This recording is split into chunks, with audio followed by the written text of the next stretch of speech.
Good morning student, welcome to TS school. Class 7th subject है आपका हिंदी।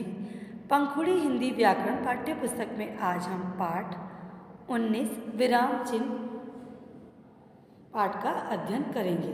विराम चिन्ह का अपन कहाँ कहाँ प्रयोग करते हैं, किस किस तरह से प्रयोग करते हैं, उसका आज अपन अध्ययन कर रहे हैं। हम बातचीत के समय बीच बीच में दूसरों को अपनी बात समझाने के लिए अथवा किसी कथन पर बल देने के लिए थोड़ा रुकते हैं। जब हम बातचीत करते हैं उस समय बीच बीच में हम दूसरों को अपनी बात समझाने के लिए क्या करते हैं, या कोई कथन कहने के लिए, मतलब कुछ भी बात कह रहे हैं उसके बल देने के लिए, उस कथन को कहने के लिए क्या करते हैं, हम लोग थोड़ा रुकते हैं। इससे कथन का आशय स्पष्ट करने में सहायता मिलती है। मतलब अपन जो कहना चाह रहे हैं दूसरे को, उससे क्या होता है, जब अपन रुक रुक के करते हैं बातें तो अपना जो आशय उनको समझाने का वो स्पष्ट होता है। यदि बिना रुके लगातार बोलते जाएं तो भाषा अटपटी और अर्थहीन हो जाती है। मतलब जिसका कोई मेल नहीं होता है, जिनका कोई अर्थ नहीं होता है, अपन लगातार मतलब कंटिन्यू बोले जा रहे हैं कोई चीज़ को, और अगर उसको बोलने के लिए कोई ब्रेक नहीं लगा रहे हैं, मतलब कोई रुक नहीं रहे हैं अपन उसमें, तो वो बात क्या होती है, थोड़ी सी ना तो समझ में आती है दूसरे को, ना अपन उसको कोई बात समझा सकते हैं बिना रुके, और वो बात क्या हो जाती है, अर्थहीन हो जाती है, मतलब उसका कोई अर्थ नहीं निकल पाता। विराम का मतलब है रुकना। विराम का मतलब क्या होता है, रुकना यानी ठहरना। जब हम अपनी बात कहते हैं या लिखते हैं तो वाक्यों के बीच में कभी कभी हमें रुकना पड़ता है। इस ठहराव को बताने के लिए जिन चिन्हों का प्रयोग किया जाता है उन्हें हम विराम चिन्ह कहते हैं। विराम का मतलब क्या होता है, रुकना यानी ठहरना। जब हम किसी बात को अपने कहते या लिखते हैं उन वाक्यों के बीच में कभी कभी हमें रुकना पड़ता है। ऐसे ठहराव को बताने के लिए जिन विराम चिन्हों का जो प्रयोग करते हैं वही क्या होते हैं, विराम चिन्ह होते हैं। जैसे राधिका कोमा मोहिनी कोमा प्रिया और आशी बगीचे में गई खड़ी पाई। राधिका कोमा मोहिनी कोमा प्रिया और आशी बगीचे में गई खड़ी पाई। तो ये सब क्या हैं, विराम चिन्ह हैं। विराम चिन्हों के प्रयोग से न केवल रुकने के स्थान का पता चलता है बल्कि वाक्य को समझने में भी मदद मिलती है। अब हम एक वाक्य लेते हैं, विराम चिन्ह के प्रयोग में देखिए उसमें क्या फ़र्क पड़ता है। रजनी को रोको मत जाने दो, मतलब रजनी को रोको, फिर कोमा आया इसमें, मत जाने दो खड़ी पाई। अब इसमें रजनी को रोको मत, मत के बाद में आया कोमा जाने दो, तो इसका कोई अर्थ का, इस वाक्य कोई अर्थ नहीं निकल रहा है। जैसे रजनी को रोको, रोको के बाद में क्या आ रहा है, कोमा मत जाने दो, तो इसके बाद में अपन को मतलब इसको समझने में मदद मिल रही है। एक ही वाक्य के एक अल्प विराम के प्रयोग से दो दो अर्थ दे रहा है। इस प्रकार हम कह सकते हैं कि लिखित भाषा रुकने के निर्देश के लिए प्रयोग किए जाने वाले संकेत चिन्हों को विराम चिन्ह कहते हैं। क्या कहते हैं, वापिस दोहरा रही हूँ मैं, लिखित भाषा रुकने के निर्देश के लिए प्रयोग किए जाने वाले संकेत चिन्हों को विराम चिन्ह कहते हैं। आई बात समझ में। प्रमुख चिन्ह के नाम और उनके रूप तथा प्रयोग इस प्रकार है।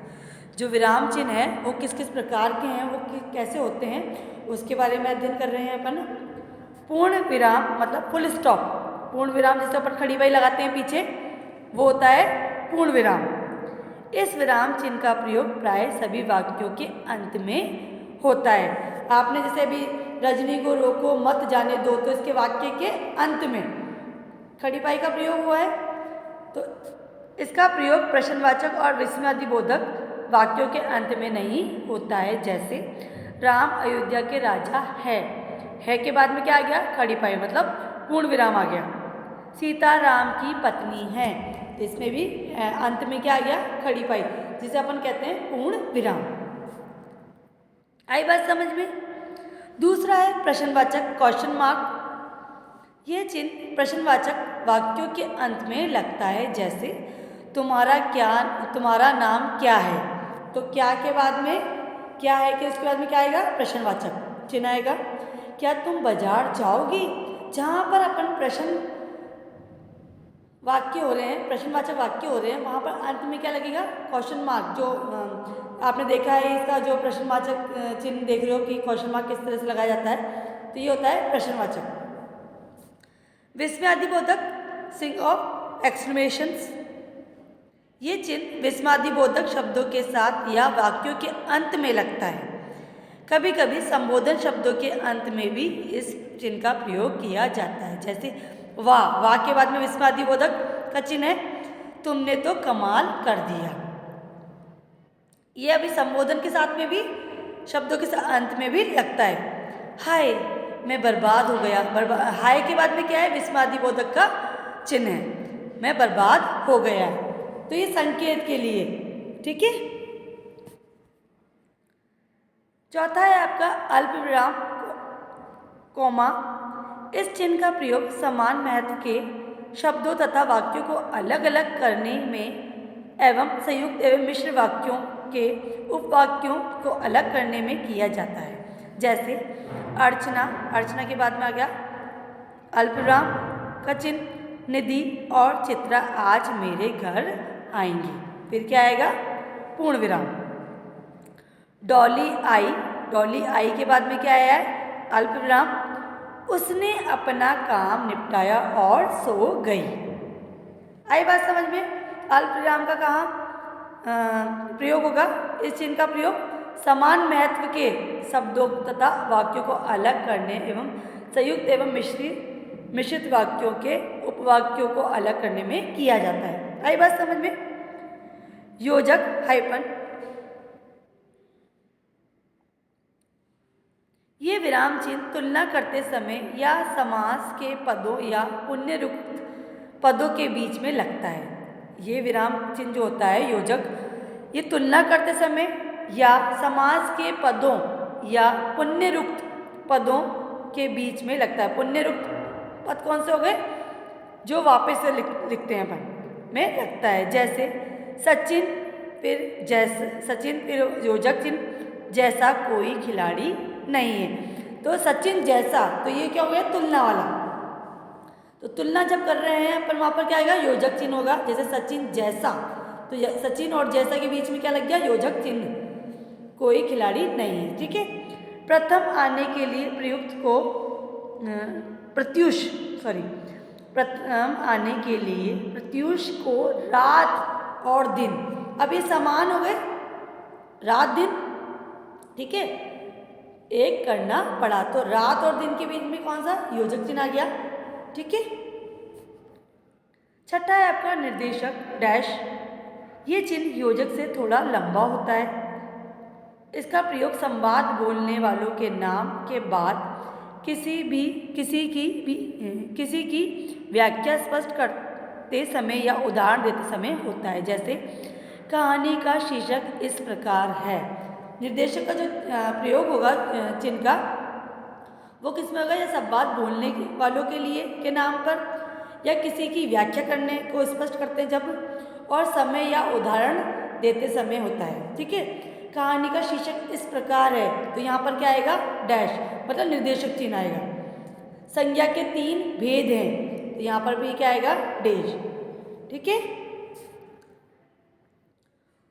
उद्धरण चिन्ह इन्वर्टेड कॉमा। इस विराम चिन्ह का प्रयोग उस समय किया जाता है जब किसी कथन को ज्यों का त्यों लिखा जाता है। मतलब जैसा का, मतलब जो वाक्य अपन लिख रहे हैं या कथन कर रहे हैं वो ज्यों का त्यों रहेगा, मतलब जैसा का वैसा ही रहेगा, तब इस उद्धरण चिन्ह का प्रयोग होगा, जिसे इन्वर्टेड कॉमा कहते हैं अपन।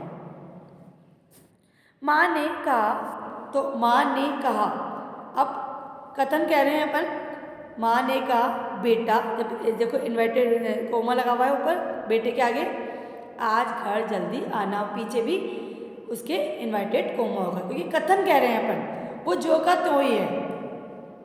अध्यापिका ने कहा, तो इन्वर्टेड कोमा आएगा दोनों तरफ, अपना नाम बताओ। अयोध्या सिंह उपाध्याय हरिओष। अयोध्या सिंह उपाध्याय उसको क्या कहते हैं अपन? हरिओध। तो इसमें भी मैंने ऐड करा। प्रसाद की कामयानी एक महाकाव्य। अब कामयानी के ऊपर कौन सा आएगा? उद्यदरण चिन्ह आएगा। आई बात समझ में?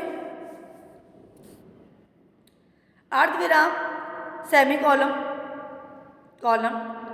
पूर्ण विराम से हम देर ठहरने के लिए अर्धविराम का प्रयोग होता है। संयुक्त अथवा मिश्र वाक्यों में विपरार्थ के भाव को प्रकट करने के लिए इसका प्रयोग होता है। जैसे इंडोनेशिया, फिर इसमें आ गया कोमा, में भूकंप आया, फिर क्या आएगा? अर्धविराम। सैनिक राहत कार्यों में लग गए। खूब पढ़ाई करो, फिर वही आएगा अर्धविराम का चिन्ह आएगा। परीक्षा निकट है। तो जहाँ पर ठहरने के लिए पूर्ण विराम से कम देर, मतलब पूर्ण विराम से कम देर ठहरने के लिए अर्धविराम का प्रयोग होता है। पूर्ण विराम में क्या होता है? जब अपन कुछ अलग करते हैं, जैसे मतलब जहाँ पर ठहराव होता है तो अधिक होता है और अर्धविराम में कम। ठीक है। त्रुटिपूर्वक चिन्ह वेज लिखते समय शेष या छूटे हुए अंश को आना चाहिए, उनके बीच में नीचे त्रुटिपूर्वक लगा दिया जाता है। जैसे हमारी अध्यापिका का अपन नाम भूल गए लिखना और शशि है, तो हमारी अध्यापिका के नाम के आगे क्या लग जाएगा? त्रुटिपूर्वक चिन्ह लग जाएगा। ऊपर लिखना हो तो ऊपर वाला हो जाएगा, नीचे लिखना हो तो नीचे वाला हो जाएगा। ठीक है। शशि है, हम अपने से प्रेम करना चाहिए, तो देश नहीं लिखा अपन ने, तो देश के लिए ऐसे त्रुटिपूर्वक चिन्ह लगा के देश लिख सकते हैं। आई बात समझ में? 10वां है लाघव चिन्ह, साइन ऑफ एब्रिविएशन।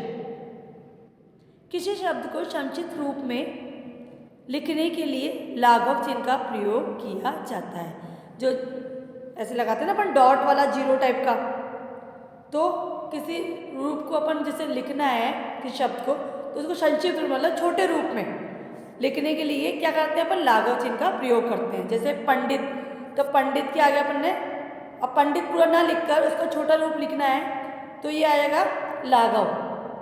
ऐसे ही मास्टर, तो मास्टर के आगे आ गया लाघव चिन्ह। फिर है आपका 11वां कोष्ठक ब्रैकेट। किसी बात का स्पष्टीकरण या भेद आदि बताने के लिए जिस चिन्ह का प्रयोग किया जाता है उसे कोष्ठक कहते हैं। जैसे क्रम सूचक अक्षरों या अंकों के साथ, जैसे क, ख, ग, घ, ये अपन लिखते हैं क्रम सूचक जो अक्षर होते हैं। जैसे अंक होते हैं 1 2 3 4, जैसे रोमन में होते हैं 1 2 3 4, ऐसे किस में लिखा जाता है इसको? कोष्ठक में। रावण कौन है? लंका का राजा, तो उसको कोष्ठक में लिख दिया अपन ने सीता का हरण किया। फिर आपका 12वां अपूर्ण विराम। जहाँ पर वाक्य पूर्ण नहीं होता वरन उसमें कोई विवरण दिया जाता है, वहाँ अपूर्ण विराम का प्रयोग किया जाता है। जैसे श्री कृष्ण के सभी नाम गिरिधर, श्री कृष्ण के सभी नाम के आगे क्या आ गया आपके? बाद में अपूर्ण विराम आ गया। गिरधर, गोपाल, नंदलाल आदि सार्थक है। संज्ञा के विकारक तत्व हैं, उसके बाद में अपूर्ण विराम लग गया, लिंग, वचन आदि। आई बात समझ में? वो होते हैं अपूर्ण विराम। तो आज हमने विराम चिन्हों का अध्ययन किया है। विराम चिन्ह किसे कहते हैं? लिखित भाषा रोकने के निर्देश के लिए प्रयोग किए जाने वाले संकेत चिन्हों को विराम चिन्ह कहते हैं। विराम का मतलब क्या होता है? रुकना या ठहराव। ठीक है ना। और उसके प्रमुख चिन्ह के नाम बताए गए हैं, रूप बताएं, जैसे पूर्ण विराम, प्रश्नवाचक, विस्मयादिबोधक, अल्प विराम, योजक, निर्देशक, उद्यदरण, अर्धविराम, त्रुटिपूर्वक, लाघव चिन्ह, कोष्ठक चिन्ह और अपूर्ण विराम। तो आज हमने विराम चिन्हों का अध्ययन किया है। धन्यवाद।